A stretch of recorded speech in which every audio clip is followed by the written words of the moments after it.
Hello and welcome to the Apple Insider Podcast. This is Stephen Robles, and joining me this week is Apple Insider writer Wes Hilliard. Hey Wes, thanks for joining me. Hi Stephen, how you doing today?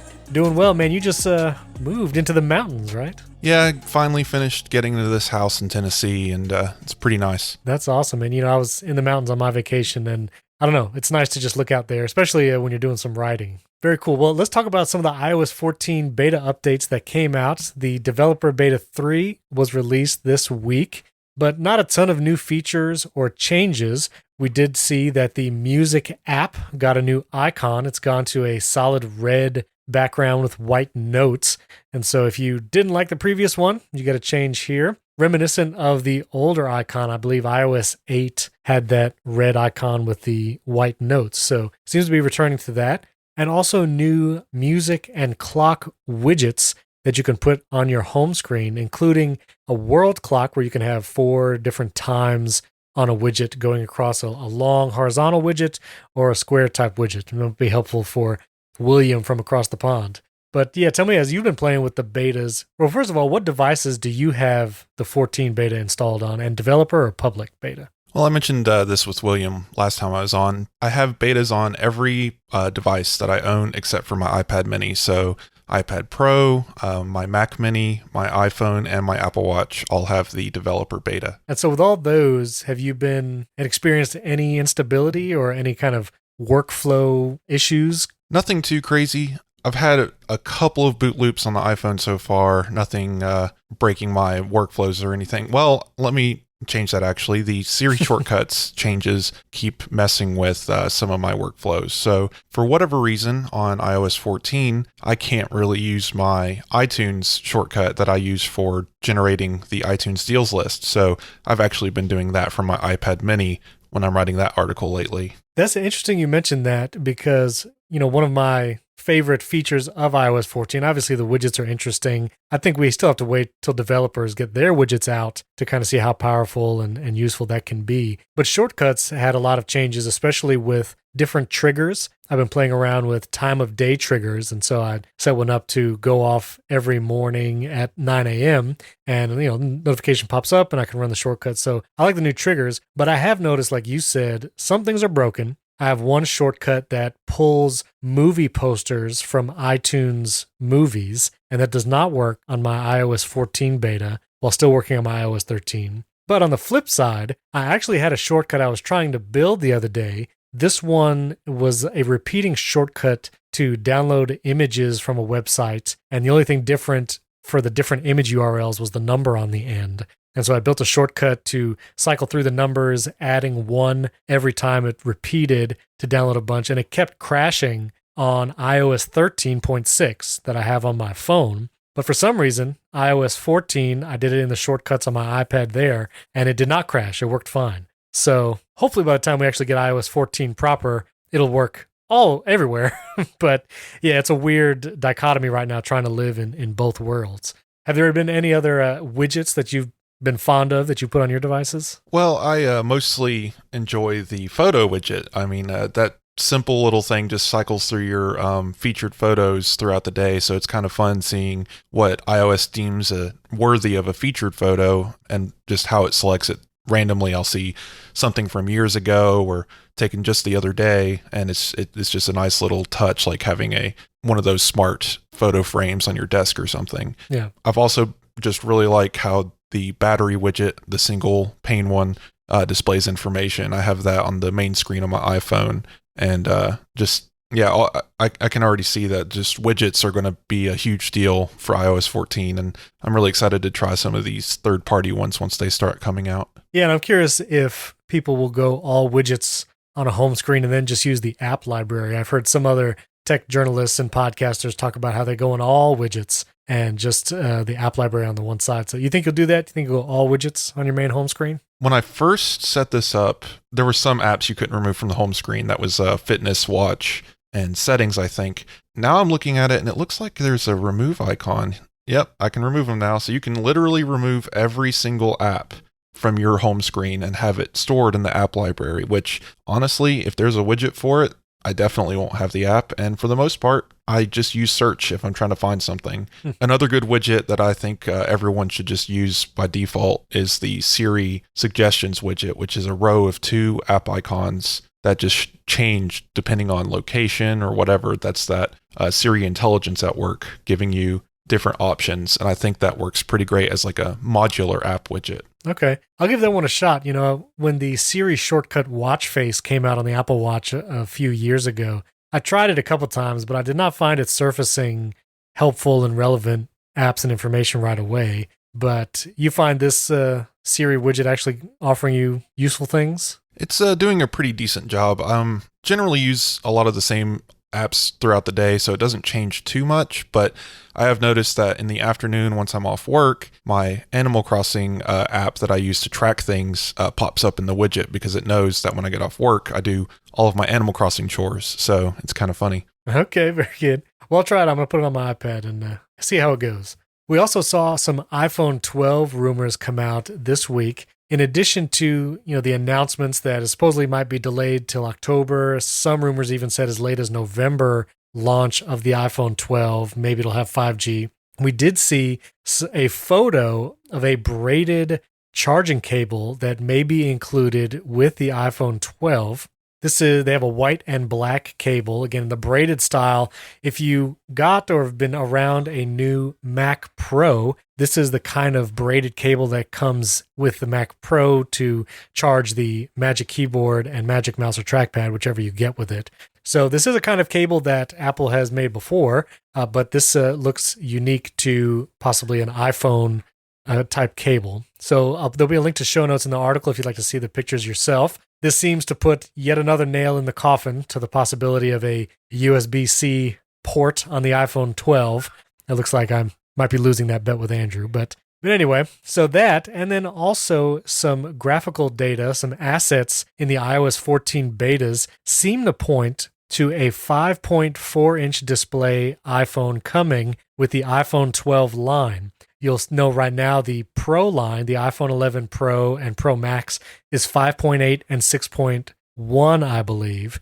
And then the iPhone 11... No, I'm sorry. Is that right? Yeah, you're right. The standard iPhone 11 is a little bit bigger. So this would be a smaller iPhone, smaller than any of the available models on the 11. And so we'll see. I know there's been a lot of people that were excited for that iPhone SE 2 to come out, yet it was still not as small as they were hoping. And so it remains to be seen if this actually is going to exist or if it would be the regular or the Pro model. But I'm sure there'll be a whole line of people that would love to get the smallest possible version. Were you excited about this smaller version? Or you're a Max guy, right? Well, I previously was until I accidentally ordered the wrong phone, but... That's right, I remember. Yeah, I'm kind of caught in the middle here. It depends on what they look like. Some are discussing Apple actually going a little bit taller and thinner for these bigger phones the next generation. So I'm not entirely sure where I want to land, but I might stick with the standard Pro model instead of the Max in the next generation. Yeah, now the deciding factor for me is always, is it feature parodied or not?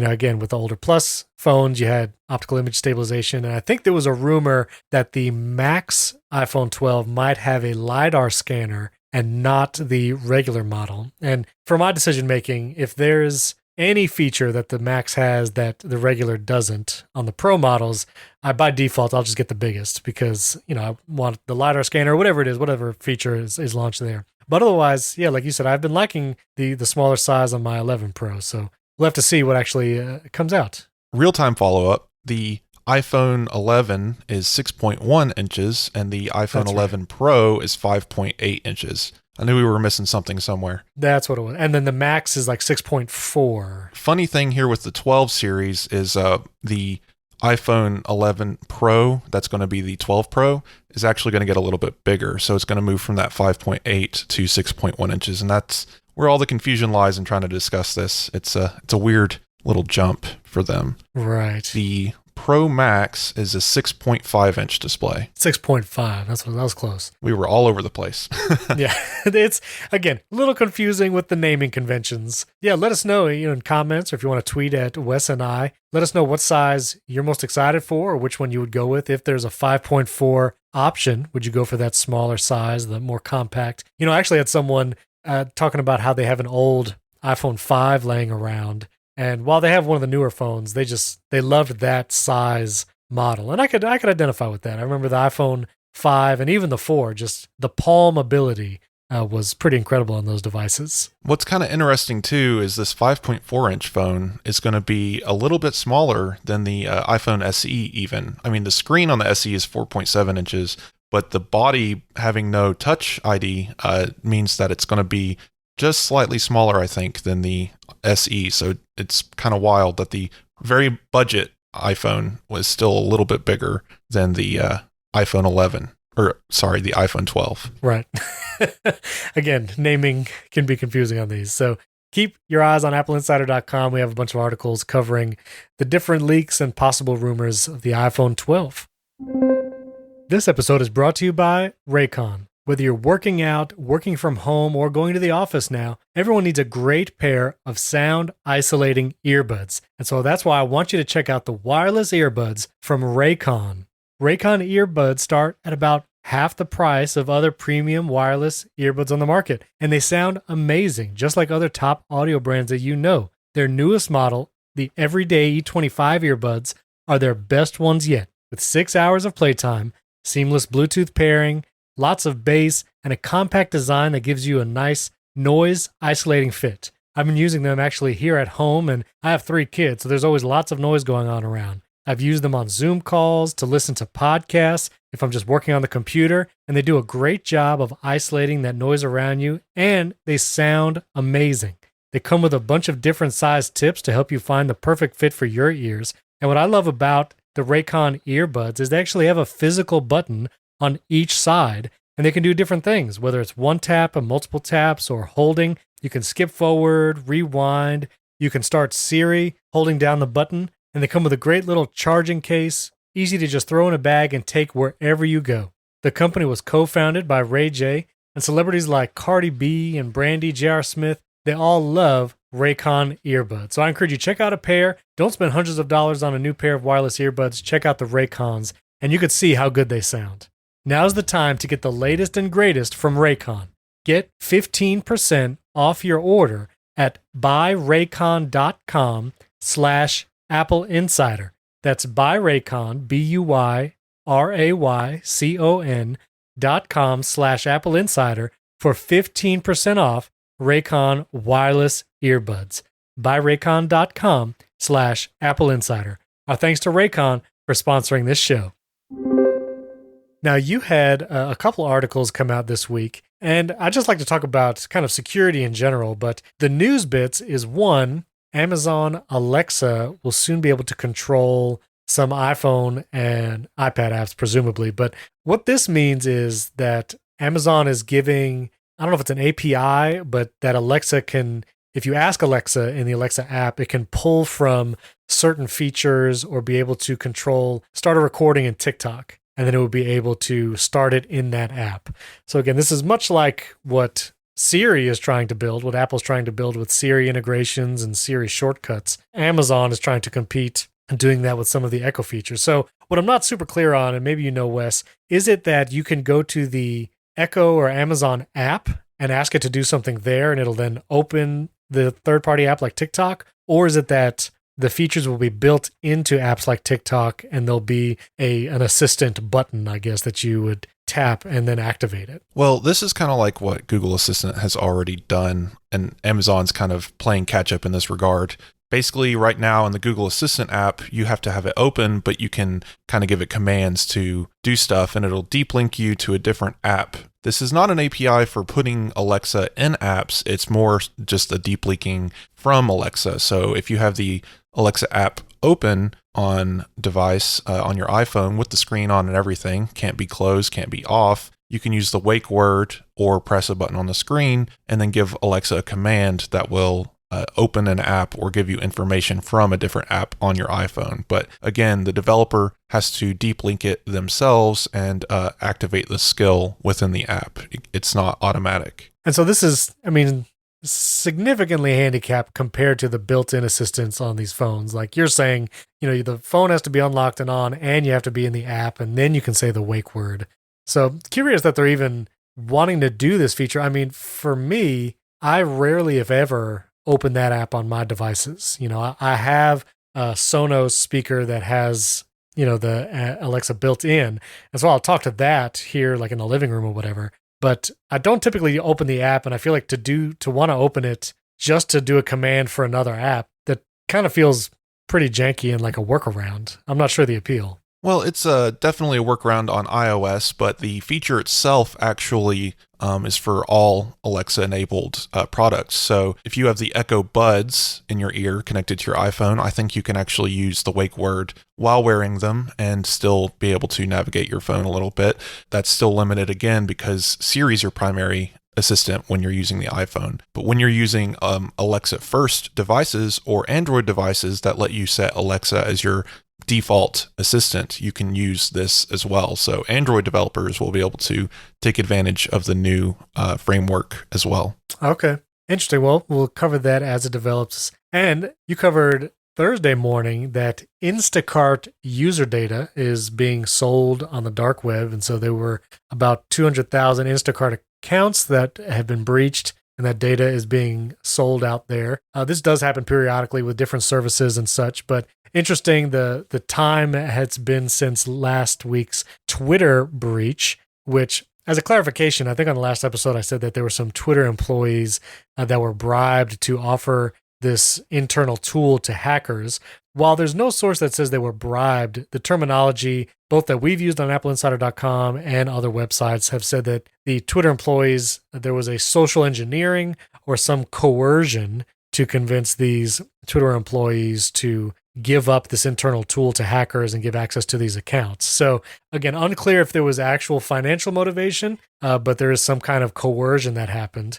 And it came out just this week, Mikey covered it on Apple Insider, that 36 of those Twitter accounts that were breached, the DM history was made available to the hackers. So the entire DM history and conversations from 36 of those accounts are made available to hackers. And again, DMs, hopefully no one's sending super secure and sensitive information via DM, but the hackers had access to that in this breach. So you have the Instacart breach, you have this Twitter breach. Now, let me ask you, Wes, with the Instacart thing specifically, is there anything me or our listeners as Instacart users should do? I mean, change the password? Is that pretty much it? Well, it's not a very big kind of hacker leak or whatever you want to call it. It's very basic. It revealed the names, sometimes the addresses, very little information, last four of your credit card number. So you don't have to go cancel your cards or anything. It doesn't seem like financial data was taken. It's just the username and the password is going to be the biggest loser here. So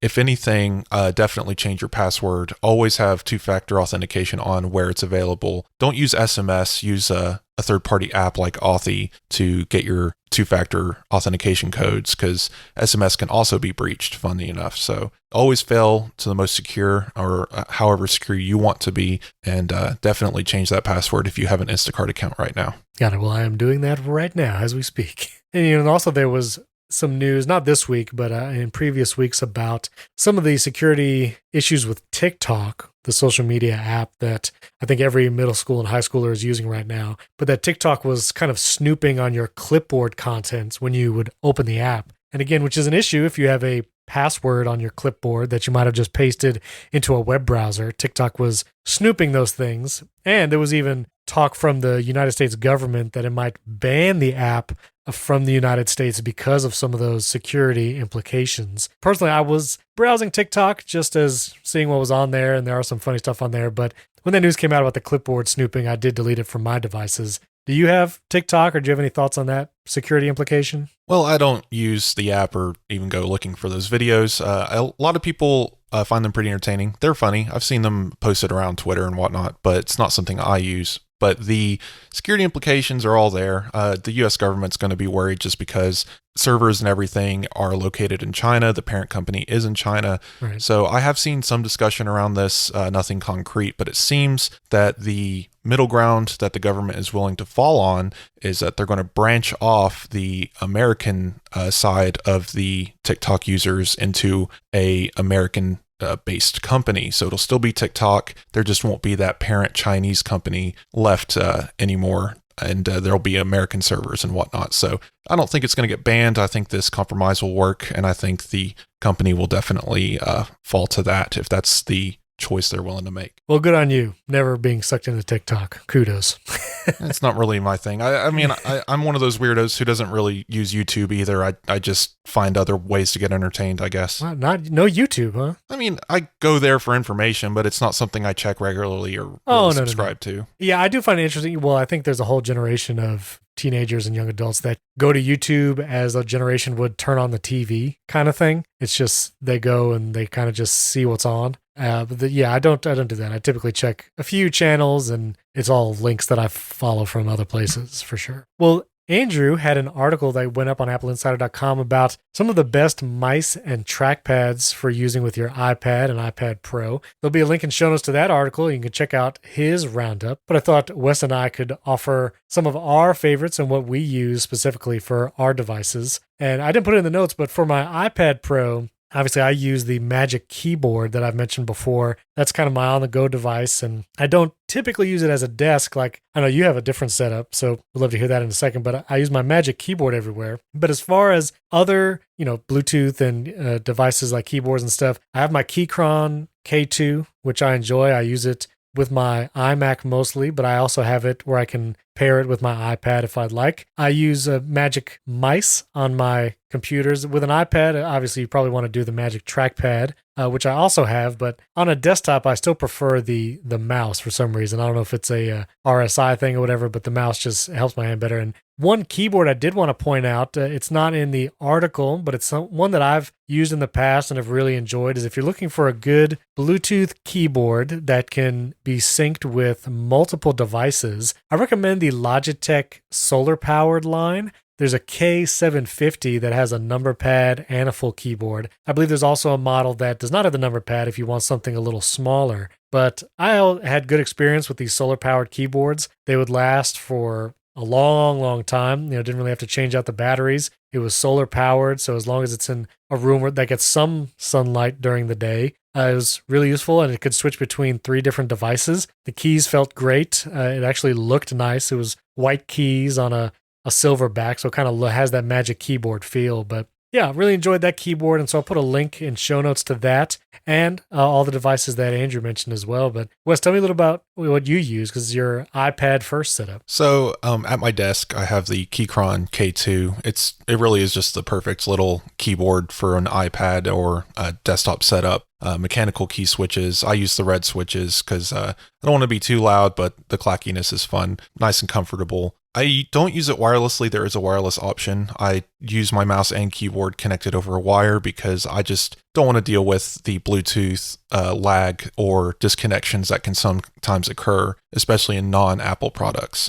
Mouse I'm using is the Magic Trackpad 2, again, because I think a trackpad makes the most sense on an iPad. I have used Logitech mice before. I don't remember the exact brand. It wasn't one of the MX Master series, but it had about 4 buttons on it that I could program to Siri shortcuts. So that's something that I've tried in the past, and it's been pretty nice. I might explore again later, but right now it is just the trackpad. When I'm on the go or just, going to anywhere that isn't my office desk, I'm going to stick my iPad in the Magic the Magic Keyboard for iPad and take that around with me. I don't like that name, do you? The Magic Keyboard. It doesn't fit. No, and because it's a case, you want to say Magic Keyboard case, but that's not even what Apple calls it. They just call it the Magic Keyboard, which is literally the name of another product that it sells and comes with most Macs. So, oh no, you have to say the whole thing. Magic Keyboard with trackpad for iPad Pro. Oh goodness. See,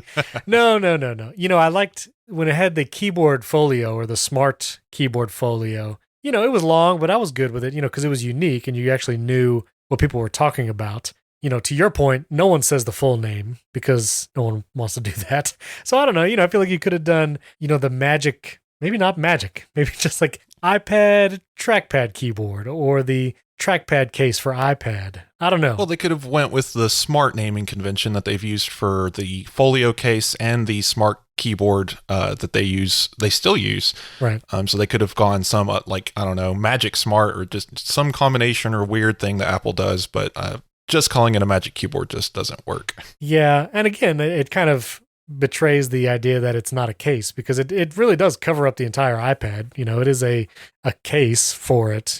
Just a keyboard alone would be something separate, different device. So yeah, I don't know.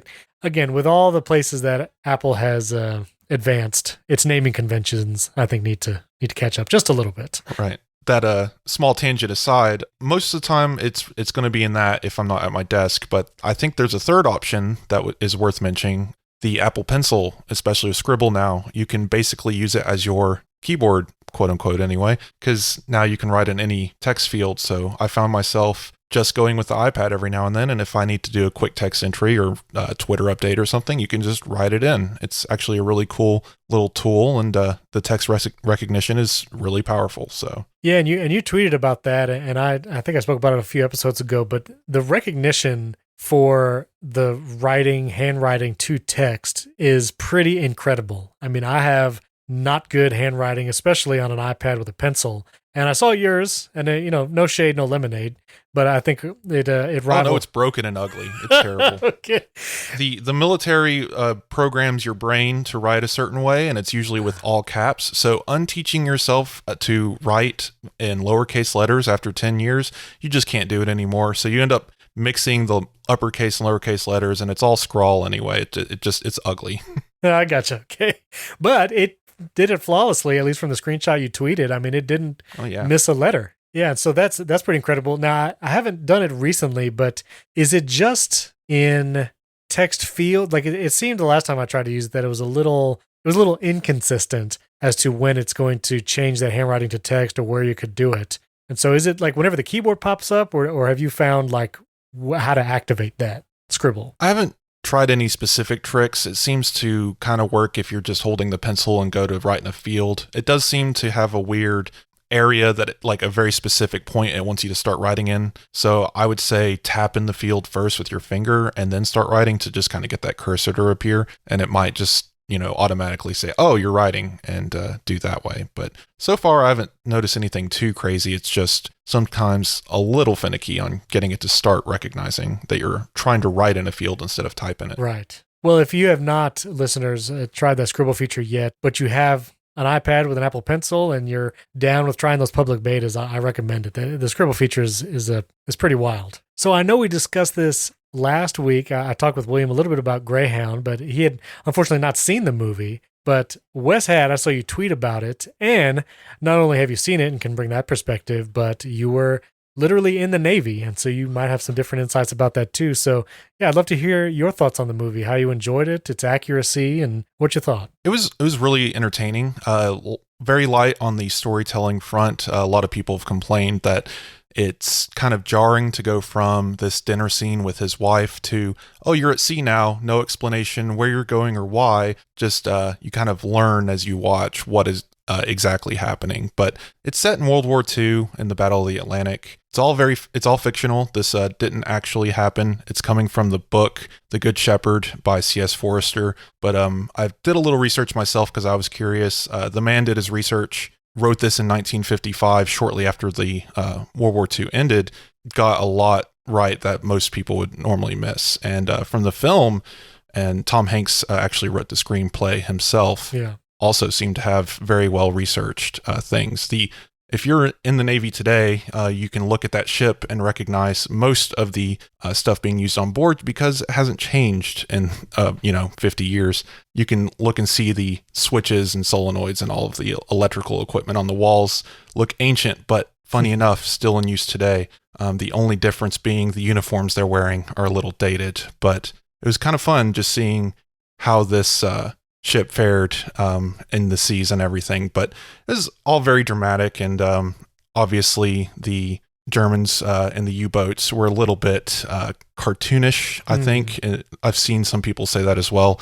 I think they might have played them up a bit, but I had a lot of fun watching it, and it was just a really well done film overall. I think the drama was well done. Yeah, and I love the action. I actually listened to a podcast. Conan O'Brien interviewed Tom Hanks a couple of weeks ago, I think. It's on the Conan Needs a Friend podcast, but he talked to Tom Hanks about it, and Tom Hanks really learned a lot. I think Tom Hanks read that book and kind of made him want to make a movie out of it. And so, yeah, tried to remain as accurate as possible. And concerning the Germans and the U-boats, a couple times in the movie, they actually get on the radio on the U.S. ship and kind of talk to the crew. Was that something that could happen back then, and they had to kind of change radio stations? Yeah, I mean, even today, if you have a walkie-talkie, you can sit there and just change the channels until you hear someone talking, Right. and then talk back because it's an open channel. Right. When you're at sea, you don't have a lot of options for communications, especially in the 1940s. So short distance radios didn't really have a lot of frequencies you could change between, and the U-boats obviously were constantly looking for American chatter to interrupt and try and tease them a little bit. Gotcha. So yeah, I definitely recommend, if you have not seen Greyhound yet and you have that Apple TV Plus account, check it out. It is an enjoyable watch, especially for the, if you enjoy war movies. I really do. I think it's great. And now you yourself, this is not movie or tech related, but you yourself served in the Navy, and you served on an aircraft carrier. Is that right? Yeah, I started, after a lot of education, I got to go work on a carrier for a few years, USS Harry S. Truman. It's pretty wild. It's like a floating city. You have your own little commissary, multiple cafeterias, and even a few gyms to go between. Don't worry, it's not a cruise line. It's still a ship full of wires and metal. Right. Very dangerous and kind of crazy, but I don't know. It was a wild experience. I got to go on a full deployment, over 5,000 men on board. We had the full aircraft crew, and it was a interesting time in my life. I remember going topside to take photos and videos of the jets taking off of the flight deck using the steam catapults. It was pretty crazy. That's pretty cool. Where it was in the Atlantic Pacific? Where were you? I was in Norfolk. That's where I moved from, Virginia Beach. So it's Atlantic. Gotcha. Did you ever, I always ask this, I don't know, I just like to hear about storms and such, but did you ever encounter some serious weather or a storm out at sea? Well, on a carrier, you can't feel anything. Every now and then you get to rocking, and I mean, it's so unnoticeable that you don't notice that you're at sea until you try to walk on land and you realize you're picking up your feet too much because you're waiting for the boat to come up and catch you. Wow. So you have that. Yeah, your sea legs kind of take a while to go away. I've actually been on a smaller boat. So after I served on the carrier, I moved to these little LCUs, and you'll remember those from Saving Private Ryan and stuff like that. They're the little boats with the door on the front that crash into the beach and drop a door, and there's a tank rolling off of it. Yeah. That's right, yes. So I served on those for a few years, and I was the sole electrician on board, and that was a blast. But those little boats are wild, and if you go in the ocean at all, it's waves crashing over the side and everything you'd expect from a small boat. So that was a pretty fun time too. Wow, that's amazing. Actually, let me ask you this one final question. Do you have any other originals series that you have seen on Apple TV Plus that you've enjoyed yet? I keep asking people this because I want to love the service. And, again, this at least proved that they could, have a full motion picture and it'd be pretty good.